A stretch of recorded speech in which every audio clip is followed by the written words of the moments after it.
یعنی تو شمشیر نمیخواد، فقط تک نگاه کن یه توفان وفا کن، حریفت میافته از تو شمشیر نمیخواد، تو هی در نشونی نجس که بخونی، قیامت میشه تو صحرا.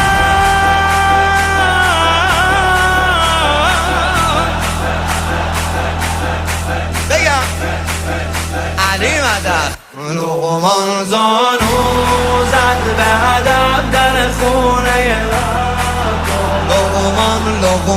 لقمان زانو زد به هدف در خونه عباس. دیگه رقیه دیده آسمون رو روشونه عباس، رقیه دیده آسمون رو روشونه.